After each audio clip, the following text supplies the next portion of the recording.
I haven't been able to stop thinking about this question since Friday. Can expertise really be decoupled from experience? What I mean by that is the world that I came up in, the only way to become an expert at something was to gain experience doing it.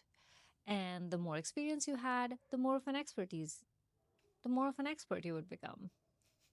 But now with AI, that equation feels different because everyone is using language to direct an AI to produce the thing in their head. And the more specific the words, the more precise the outcome. So it feels like it's all about the words you choose. And for someone like me who loves the process of making, I find it a bit unnerving. And I think the fear is that language are really easy to replicate. Anyone can say the words and make the thing, right? I think I have some doubts because I think the language of the maker is very different from the language of a consumer.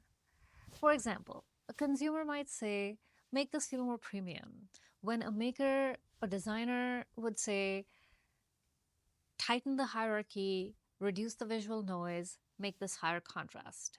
A consumer might say, make this video feel more emotional, when the editor would say, hold that reaction shot for a beat longer. So I think that the words they might use would be different.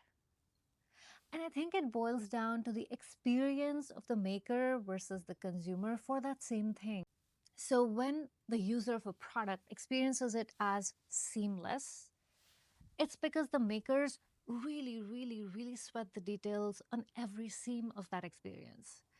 When a video feels really casual, relatable, easygoing, and like hanging out with a friend, it's because the makers put thoughtful attention to those details. And I think it goes for so many things. Effortless style is often meticulously curated.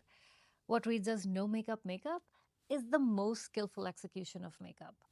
When a performance evokes true joy, true joy, it's because the makers invested their time, energy, their whole life force into gaining a complete transcendental mastery of their craft. So I think that the language they might use might be different. No? I think when we experience joy through an object or an experience, what we're actually experiencing is the maker's love for their craft and the care that they put into making that specific thing for us. And so, a question that I think is really worth mulling over is what does cultivating craft look like now? And what will it mean to put care into making something when making things is really easy and most things are 80% done from the get go, from the first prompt? I know I'm going to be thinking about this question nonstop.